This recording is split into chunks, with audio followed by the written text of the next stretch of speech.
Hello everybody. Hi, my name is David. Thanks for watching this video. Today's video is about borderline personality disorder and delusional thinking. I have a playlist about borderline personality disorder. If you're interested in watching more videos about this from me, you can go into a playlist and watch those.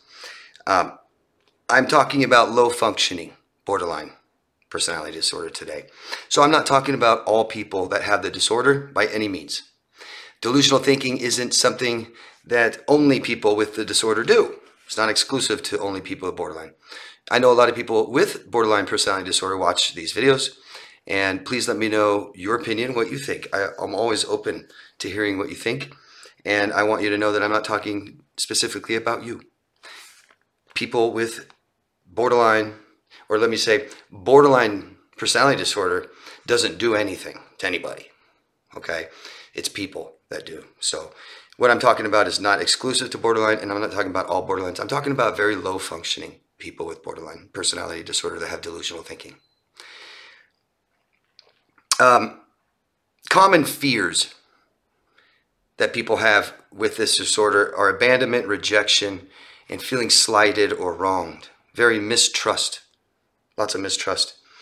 The terms used, and I'm going to talk about a few terms today.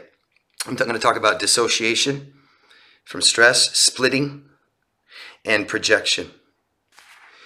These are all defense mechanisms for someone with borderline personality disorder because they have difficulty regulating their emotions, making themselves feel secure, protecting themselves, okay? So dissociation is when an experience is too much for them to handle.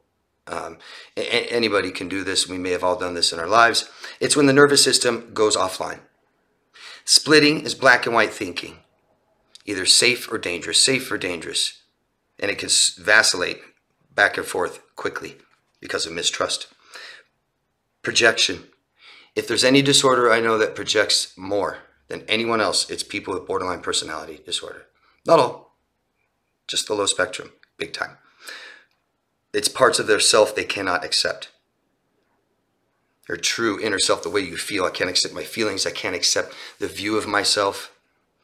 I can't accept my behaviors, mistakes, failures, but projected onto you. And someone that's familiar with their disorder, that has borderline, and they're familiar with their disorder in terms, they may project that disorder onto you. They may frequently call people, you have borderline personality disorder. You're projecting on me. You're dissociating. You're splitting. You're black and white thinking.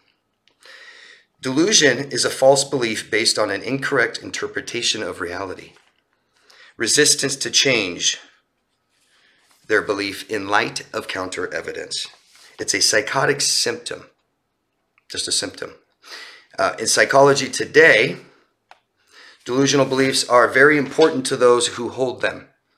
This is why they are blind to counter evidence, because they do not want to change their belief. An example is being passionate about superiority of a political candidate. We tend to stick to the belief despite mounting counter evidence, don't we? They can do no wrong. Nope, doesn't matter what you say. Doesn't matter what you show me. I don't want to see that. We see that in politics, don't we? Psychology today also goes on to say delusions exist on a continuum with irrational beliefs. Even some otherwise rational people appear to believe bizarre things that are not true, don't we?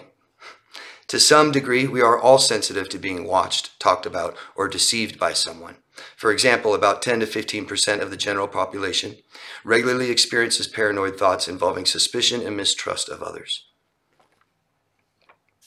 Delusional disorders and delusional traits. Here's some delusional disorders. And these are traits that people that have delusional beliefs could have without having the actual disorder, delusional disorder. Erotomania, erotomanic. I made a video about erotomania not too long ago. If you guys are interested in watching it. Obsessed with someone famous or important or unattainable, believing that that person is in love with them or likes them, wants to be with them. Grandiose, overinflated sense of self-importance. Jealousy, fear of loss, fear of losing someone. Somatic, something wrong with my body, medical problems like Munchausen. Persecutory, hostile. Anger, a major borderline trait is anger, uncontrollable anger. And this can come out in being hostile and persecutory, accusing you of things. Bad person.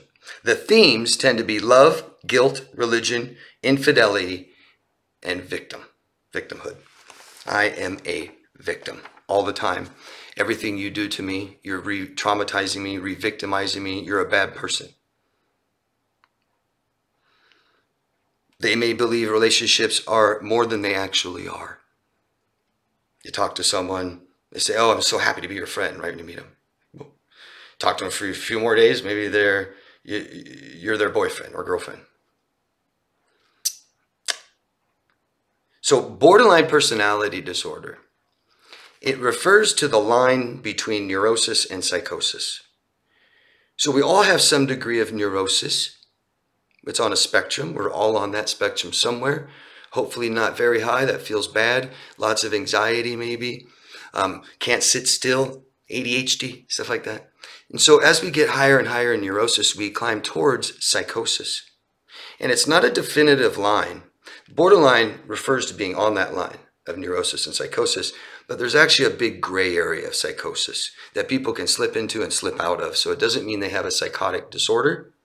They could have psychotic symptoms, have a personality disorder. Delusional thinking is the false narrative. It's in that gray area. And cognitive dissonance is something that we all are guilty of, lying to ourselves. On the small end of it, it's I'm getting a medium, or I'm getting a diet soft drink with my super happy meal at McDonald's. But the truth can be shocking to people who have cognitive dissonance, like a lot of victims of us that are in relationships where we're being gaslit and false narrative. People like this have delusional thinking, and long enough it might set in and reality might change for us. And when we finally face reality, it might be shocking, but eventually we accept it. Where people with delusional disorders, delusional thinking cannot. They're not sure how or why people have this. It could be trauma related. It could be genetic. It could be medications and drugs. But I want to say be very, very careful of people like this. Be very, very careful. You may not want to get too close to someone like this because they can be very dangerous. It can be very emotionally dangerous, physically dangerous. False accusations can ruin your life. So be careful, guys. I hope this helps. I've had people ask me questions lately about delusional thinking and disorders and stuff like this. So I wanted to make this video to help you guys understand it a little bit, to understand what you're dealing with if you have it, or someone that is close to you or was close to you had it and you want to understand it. Please ask questions. Always ask me questions. And if you found this video beneficial to you, maybe you can benefit someone else. I'd appreciate it if you like it. That's how they keep going. And share it and subscribe to the channel so you know when more videos are coming out. Thank you guys. Love yourself first. I'll see you again soon.